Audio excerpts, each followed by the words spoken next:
Hey guys, so welcome to your latest installment of the Gabbie Hanna show.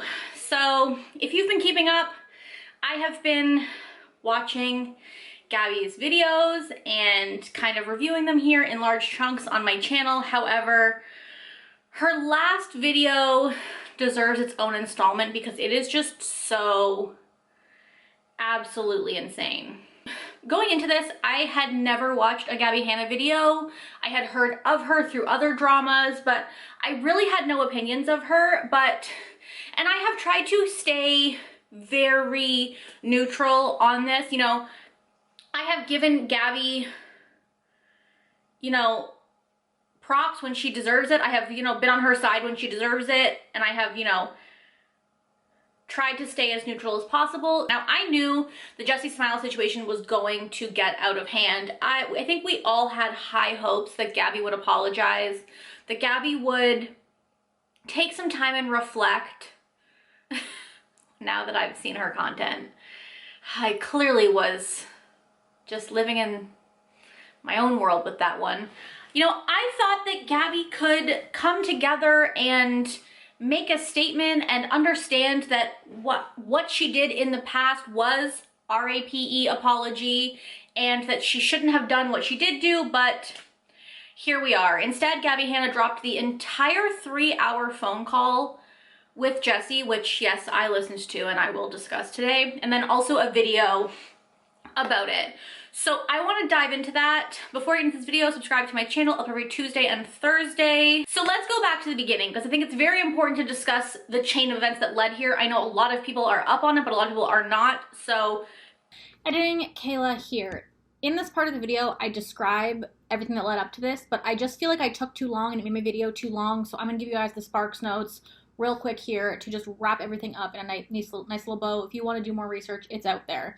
So back in, I believe, either 2014 or 2015, Jessie was RAPE'd. Throughout this video, I will call it being attacked just for monetization purposes. At the time, Gabby and Jessie were not friends. And Gabby put out tweets in support of Curtis, who was Jessie's attacker at the time. She subtweeted stuff about Sleeping Beauty. She tweeted about, thousands of false rape allegations, etc., etc. She sometimes admits these tweets exist, sometimes doesn't, but her and Jessie both agree that the way that they became friends was by Gabby apologizing to Jessie about these tweets and about how she acted during it, so this clearly did happen. Then they were best friends for a while, then they fell out. During the Trisha and Gabby drama, Jessie put up a subtweet that was like, if you're a shitty person, it's going to come out eventually. And people under the tweet were assuming it was about Gabby. One girl, Deanna, tweeted, please don't forget that Gabby chose Jessie's RAPEist over Jessie. And so Gabby messaged this girl being like, I'm confused. I never chose him. I never collabed with him. What's happening? Blah, blah, blah. Because, Gabby likes to pretend that these tweets didn't happen, but if they didn't happen, why'd you apologize for them? Anyways, so she starts messaging this girl, Deanna, who, by the way, is just a fan, nobody that she knows, and she starts messaging her, like, private conversations with Jessie, like their private text messages she's sending to this girl. She's telling her that Jessie's on meds, that Jessie's unstable, that Jessie's a liar, and so this girl started getting confused and felt sus about the situation, so she messaged Jessie, sent her the screenshots. That's when Jessie made her first video that Gabby likes to call a hit piece, because Jessie was like, it's fucking ridiculous that you are messaging a fan who you don't even know private details about my life and my trauma and my attack, which is fair. And in Jessie's video, she was relatively nice about Gabby. She really did not go too hard on her at all. She was more so talking about the situation and how it was fucked up. So then drama channels eat Gabby alive, rightfully so. Then more people start kind of realizing all the drama, because let's keep in mind that Gabby likes to say that Jessie spun this narrative that she was an RAPE apologist, but before Gabby messaged this fan, it was just small rumblings. It was not something that was largely known in the community. I am in the drama channel community, so I would know. But because of Jessie's video, sure, more people became aware of it. People kind of dug deep. They found the tweets, etc. But again, let's keep in mind that this was because of what Gabby did. So then Jessie films her video. Things kind of die down. Gabby issues a public apology to Jessie. And then Gabby does a BuzzFeed article earlier this year talking about all of her drama, which, like, if someone who hates drama, it's pretty weird that she did a BuzzFeed article about her drama, and then now is doing a series about all of her drama, but okay. And in the article, Gabby says, I've apologized to everybody. I've apologized to Jessie Smiles. I've apologized to Beyonce, and it's kind of ridiculous that no one has apologized to me. So that's when Jessie dropped the phone call, and that's where we are today. So Gabby dropped the 3-hour phone call in hopes that she would sound good, and spoiler alert, Gabby sounds absolutely mental in this. You know, through a lot of this, I've seen a lot of people calling Gabbie Hanna delusional and insane and unstable, and I have really tried to stay away from those words because I don't believe it's helpful to attack someone's mental health. You know, mental health is serious, and I don't think it's fair to, like, it's very clear that Gabby has an issue with, like, what is real and what isn't, and, like, her, like, fear of not understanding that. And so I've never found it fair to call her delusional, but because both Joey and Daniel Prada called her that, and I thought that was kind of, like, rude. But now that I've listened to the phone call and gotten a glimpse of what it's like to deal with Gabbie Hanna in real life, I can see where everyone is coming from. I have tried so hard to give this girl the benefit of the doubt, but this phone call is fucking atrocious. Gabby talks over Jessie at every instance. She refuses to give Gabby any proof or evidence of what they're talking about because she has a legal team involved and she's got all these screenshots, and she keeps being like, I have the screenshot, and Jessie's like, well, can I see it? And she's like, no. But then when Jessie tells her something, Gabby's like, send me the screenshot. Where's your proof of that? What's that? Or when Gabby makes a good point, when Jessie makes a good point, Gabby will say, you're deflecting. Let's get back to the topic at hand, because she has nothing to say about that. And she just keeps speaking over Jessie and screaming over her. And she does at the end of the call demand an NDA. And overall, her tone is fucking condescending and rude and, like, almost emotionless in terms of how Jessie is feeling. At one point, they talk about Gabby talking to Curtis about his side of the story, and, like, you can, like, we've all seen the video, but, like, you can hear in Jessie's voice that she is, like, distraught, and she's like, I have to go, and Jessie is just, like, so emotional, or Gabby is so emotionless. And then in the phone call recording, Gabby has, like, her own little clip spliced in, and she says that she thinks this was an act, which is just, like, you're fucking maniacal to think that Jessie is acting upset about you listening to her literal attacker. For what, Gabby? For what? So then Gabby uploaded also a video kind of discussing the situation, so let's go through it. So there's a fucking lot. First things first, she says that Jessie unprovoked dropped the phone call. However, like I said, Jessie has not done anything unprovoked. The only reason that she dropped the video was because Gabby was sending personal information to a fan, which is crossing a complete privacy line. That's why she dropped the video. And then she dropped the phone call because once again, Gabby was using Jessie's trauma to say that she had apologized to everybody. And it's very clear that while she apologized to Jessie years ago when they became friends, she has not apologized to her recently. And based on their phone call, there was no apology in there. And Gabby was asking for ridiculous demands and saying ridiculous things and hurtful things. So Jessie was sick of Gabby spinning her own narrative and wanted to share the truth. And that's not unprovoked. Even in the phone call, Gabby says time and time again, you did this, Jessie, you started this, you made this public. She at one point even says that she is better than Jessie because Jessie made it public and Gabby handled it privately. But keep in mind that Gabby handled it privately with a stranger, and Gabby refuses to talk about how that was wrong so many times in the phone call. Like, she's like, well, in the video I said it was fucked up, and Jessie's like, yeah, but you never apologized to me about how fucked up it was. Like, yeah, sure, you apologized in your video, but you never apologized to me. And I don't think that Gabby truly understands what she did was wrong or why what she did was wrong. But again, none of this is Jessie's fault. Jessie did not start any of this. Gabby has been the catalyst in every single situation of this going public. And, like, she needs to learn to take some accountability. Gabby also says that Jessie threatened her into this phone call, but the hysterical part is that she pops up screenshots of their texts where, like, Jessie is like, hey, like, I really want to have this phone call. Like, I don't want to pressure you, because Gabby says over and over again she's not in the right mental state to have the call. And she's like, but, like, if we don't have this call, like, I feel like I need to make a video about this, or I need to put my own information out there because, like, I feel like I deserve to have my sides told. Like, I'm not trying to threaten you with this, but I'm just saying, like, we need to have this phone call. And then she was like, can I just show you the screenshots that I have that if I am making a video, I'm going to show, because I just want you to like have them in advance. And like, I can understand why Gabby sees it as a threat. Like, if we don't have this phone call, I'm going to make a video. But at the same time, Jessie was trying to be so respectful in her text messages, and Jessie was a fucking saint on that phone call. And on top of that, like, I understand Jessie being like, listen, I get that you're not in the right mental state, but like, that's not my problem, and if this is now affecting my mental state, I have every right to speak about it. Gabby has clearly never given a fuck about Jessie's mental state while she keeps weaponizing Jessie's trauma or discussing Jessie's trauma publicly or privately to fans, so I don't know why all of a sudden we're supposed to respect Gabby's mental state when no one's respecting Jessie's. Jessie literally said before the series started that she, like, does not want to be involved. If you don't know, Jessie recently had a miscarriage and now she's pregnant with her rainbow baby, and she's like probably so fucking stressed from this. I know she had tweeted that she was going to film about this topic, but she, I believe, hasn't posted yet. And like, I think that like, it's just not necessary. We don't need you to make a video because we know that Gabby is in the wrong here. The only person that doesn't know Gabby is in the wrong here is Gabby.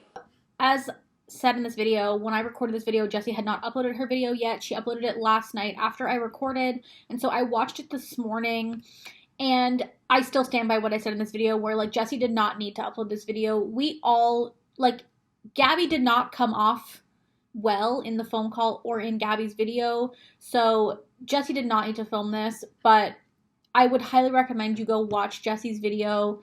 It's jarring to see. She provides even more evidence of the things that Gabby has said to her and done to her, and outlines everything and basically debunks everything in Gabby's video, so I would highly recommend it. So throughout this video, if I notice anything that I need to kind of tack on based on Jessie's video, I will pop in with this beautiful unmade face and fill you guys in. But yeah, Jessie has uploaded. I will link her video down below. I highly, highly recommend you go watch it because it's very well laid out and important. It's like an hour long, but go give Jessie the views. She deserves them, and she deserves to tell her side of the story because this is her story and not Gabby's.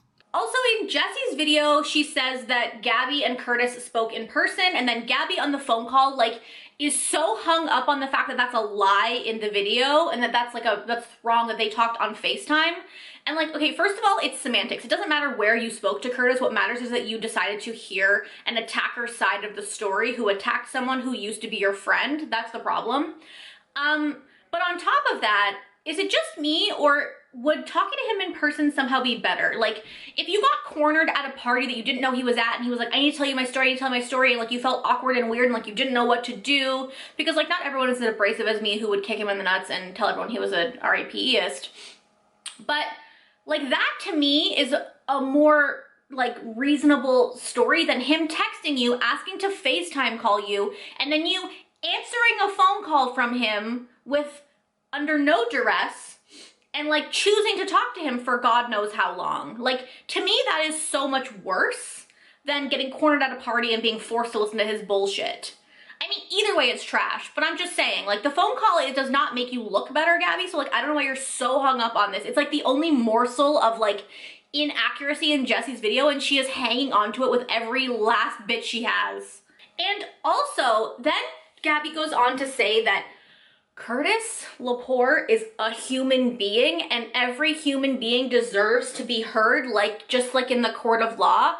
Gabbie Hanna, you are not the court of law. You are not a lawyer or a judge or an executioner. You are just a human who was friends with Gabby or with Jessie, and let me fucking tell you, Curtis Lepore is not a human. He is scum of the fucking earth, and he does not deserve to be heard. And if you think that, you're right. We will never see eye to eye, because that is absolutely fucking disgusting. People who do that to women or men do not deserve to be heard. They barely deserve their fucking day in court. They deserve to go to prison and maybe die. Like, sorry. I have no fucking sympathy for people like that. And the fact that you sat there on your channel and called Angelica Oles a fucking monster, but said that Curtis Lepore, someone who did something fucking horrible, who has pled guilty to doing something horrible, who in a court of law has been proven guilty, you think that he deserves humanity, he deserves to be heard, he is a human being, but Angelica Oles, who has basically just like done 3 things wrong and has, you know, called you out a couple times, is a fucking monster. You want to talk about internalized misogyny, Gabby? Do you really want to talk about it? Because nobody has it more than you. You love to throw misogyny around when people are attacking you, but you refuse to look in the mirror. The fact that, I said in my last video, the fact that you're only attacking female drama channels, that you only attacked Rachel, what's her last name? I wanted to call her Rachel Oates. The fact that you're attacking women left, right, and center, but you will hear out someone who is a fucking rapist. Literally check your own internalized misogyny, because the alarm bells are going off and it's absolutely disgusting. I have tried to give Gabby the benefit of the doubt in this situation, but I just can't anymore. There is absolutely no reason to hear him out. Ever, period, point blank, done. And I don't care how you did it, whether it was in person or on a phone call, like, it doesn't matter to me. What matters to me is that you did it. And honestly, let's talk about that for a second, because Gabby says in there that Curtis ended up recording the phone call and he tried to blackmail her about it, which, like, why are you telling us that, Gabby? Why? Is it because you're afraid he's gonna leak the phone call? Is it because you're afraid that you didn't sound as great in the phone call as you think that you did, or that we would think that you did? Is it because you did tell him you believe him in the phone call? Because I don't fucking know. I don't believe that Gabby sounded good in that phone call, because the only reason Gabby would tell us that he recorded it and then spin this little story about how he spliced it up for her, spliced it up to make her sound bad, would be because she's worried he's gonna release the phone call and she's trying to undercut any credibility that he has, which, like, by the way, is none, because he's trash. So it makes me just, like, makes me arch a little eyebrow here of, like, why are you telling me? You know, you talk a lot about Jessie planting seeds, but this feels like Gabby planting seeds about what could come out if Curtis did release that phone call, and I bet you $1 million Gabby was not on there defending Jessie Smiles. Because why else would you bring that up? Why else would you bring up that he was blackmailing you and that you sounded bad in what he edited, unless you were trying to plant the seeds of people to not believe him when he comes out with whatever he comes out with? You know, even in the video, Gabby couldn't muster up an apology to save her fucking life. She says, I've apologized for whatever I've done to Jessie Smiles. Like, are you fucking kidding me? Here's the things you've done, Gabby. Number one, you excused her attacker when it happened. Yeah, you have apologized to her about that before, but that doesn't mean it didn't happen.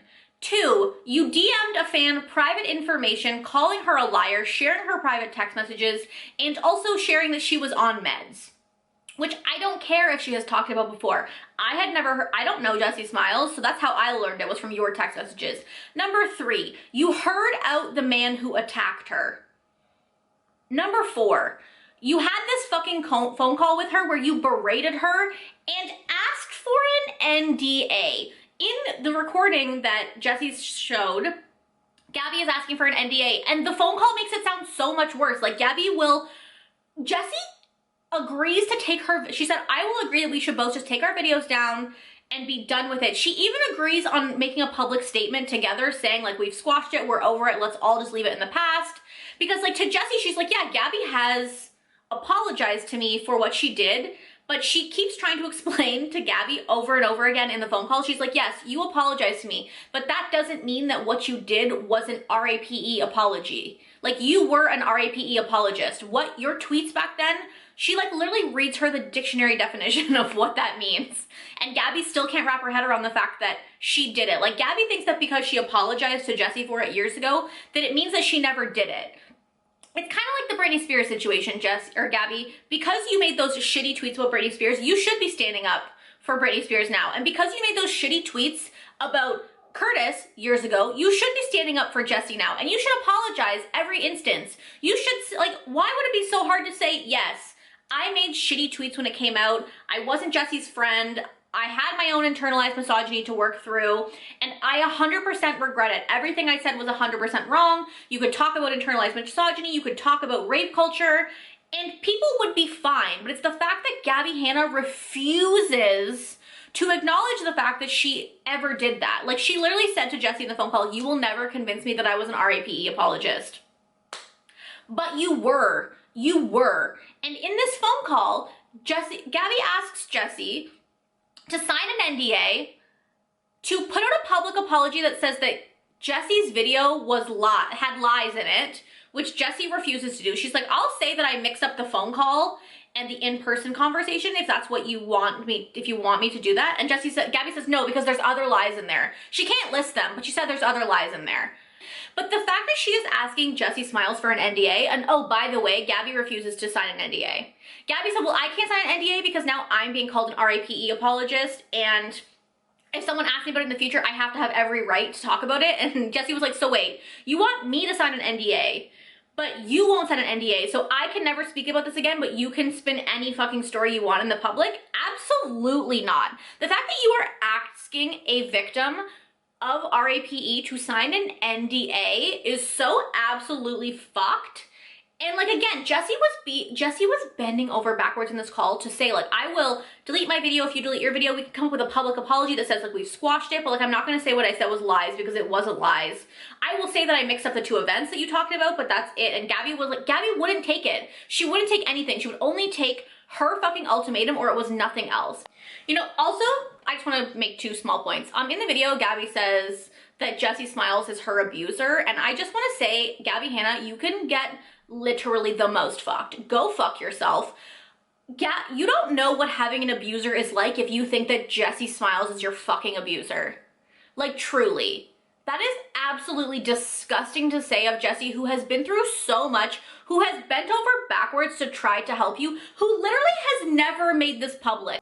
Like, you're talking about subtweets and things that she's done in response to what you have done publicly and privately. Like, Jessie is not your abuser. You are hers. You are the one that keeps bringing her trauma up. And the fact that fucking Gabby had the audacity to say that Jessie is weaponizing her trauma against her, get fucked. Get the most fucked. That is so fucking disgusting. Jessie is being forced to relive her trauma every time you open your fucking mouth and try to defend yourself, Gabby. You were, by definition, an RAPE apologist. And you know what? It was like 10 years ago, so I could forgive you for that. I could 100% forgive you for that. I could understand that we were all saying fucked up shit 12 years ago. All you have to do is say, I did this. It was absolutely disgusting. I apologize to Jessie when we became friends. We squashed it. We both know that Curtis was in the wrong. He's trash, and I never should have said that. And we would have all moved on. We would have all moved on. You could have said, like, you know, our falling out was based on something after the fact, and Jessie would have backed that up for you, and that could have been it. But no. Instead, you keep bringing this up, and also, let's talk about the fact that Gabby tried to fuck, she says your ex. Just as an aside here, Jessie did confirm in her video that the ex that Gabby tried to fuck was Richie, so it's not Curtis, just to be clear. But the rest of my points remain. And Gabby goes, well, no, I didn't try to have sex with him. I just wanted to see if he would have sex with me. Like, if he would agree to fuck me, because, like, I wanted to feel something. I wanted to have that power over you to know that I could fuck your ex. What kind of absolute psychopath are you to say that to someone? Like you realize that's insane. Like, I have no other words for it. That is insane to me that you were like, yeah, I didn't try to fuck him. I just wanted to know that I could fuck him, like, so I could have some sort of weird power and, like, to feel something. Gabby, go to a therapist immediately. Also, in her video, she talks about the fact, like, she talks about the story that Curtis told her, and I'm not going to touch on that. She talks about how there was, like, a small discrepancy, and she kind of almost seems to rationalize what Curtis said, and, like, I don't want to talk about it, but I think it's disgusting that she brought up his story at all because it has no weight. He has pled guilty, and that's all that matters. Like, just, like, leave Jessie alone. Leave Jessie alone, Gabby. Like, you talk a lot about how we need to leave Brittany alone and leave fucking Megan Fox alone. Leave Jessie alone. She has been through enough, and she has done nothing to you. She literally just wants you to go away and stop talking about her trauma, and you fucking can't help yourself. You can't just issue a simple apology and just, like, move on with your life. This could have been over the first time it got brought up if you would have just issued an apology or reached out to Jessie to do a collaborative statement that was, you know, normal, not asking her to say she was a fucking liar publicly just to make you feel better. But, like, you couldn't handle that. You can't handle even the remote possibility that you were ever wrong, even though you said you apologized to Jessie. Like, that's also weird here, is that Gabby's hung up on this subtweet that Jessie made about her, and Jesse's been like, yeah, I agree, it was catty, I shouldn't have done that, I deleted the tweet. But like, Gabby wants an apology for it, but then Gabby refuses to acknowledge her RAPE apologist tweets because she deleted them. So like, again, the hypocrisy is outstanding in this phone call, truly. Jessie barely gets a word in edgewise. A word in edgewise? Is that correct? I don't fucking know. She barely gets a word in, and Gabby keeps talking over her, and Gabby is just really here for her own thing, to dangle her little lawsuit in front of Gabby, or in front of Jessie, and pretend that she's not threatening her with it. And it's just like, I feel like I've been yelling in this whole video. I just realized. I have tried to stay so open-minded in this situation, but like, Gabby has gone over the fucking deep end. And the worst part is that in this video, that clearly was just filmed recently, Gabby keeps mentioning the fact that there's a series, that like there are chapters about Jessie Smiles. And I think we might never see the light of day of the rest of the series, because Gabby did say she was going to post every single day. However, she posted a video about Angelica Oles one day. She's posted a video about Jessie Smiles the next day. So she's like out of chapters of the series, like she's out of sync of the series now. And then also she didn't post yesterday. I think she's getting an immense amount of backlash for this phone call and for this video. And I want to hope that she will see that she is in the wrong, but like based on the phone call, I just don't see how it's happening. Under Gabby's video, I saw a post from Cat Black that said it's so hard to watch someone not understand how wrong they are, or something like that. And like, that's exactly what it feels like. Like, it's so hard to watch Gabby just completely miss the point time and time again, just completely put herself as the victim and refuse to see what she has done to Jessie. And like, I understand that Jessie bringing it up, of course, has hurt Gabby, but like, Gabby has to understand that she started this. And also, Jessie has bent over backwards to, you know, work with you to delete the videos and make a statement. And honestly, a statement from Jessie would have made most people shut up. All you would have to do was delete your videos, make a public statement that said, I shouldn't have said this, and I fucked up, and Jessie has accepted my apology. We buried the hatchet. I also never should have messaged Deanna random fucking information about Jessie privately, and Jessie regrets posting her video, and that's it. But like, I don't see that happening. Like, I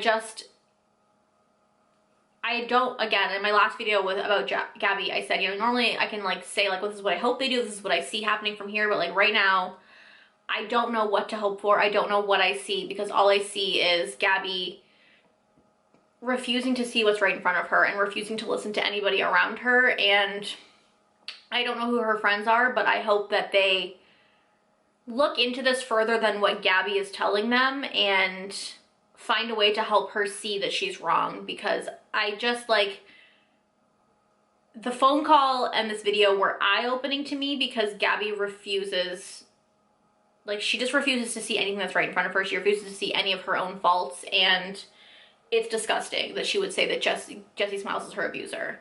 I stand with Jessie Smiles 100%. I think Gabby is being disgusting in this situation, and I don't know what it will take for her to get a wake-up call.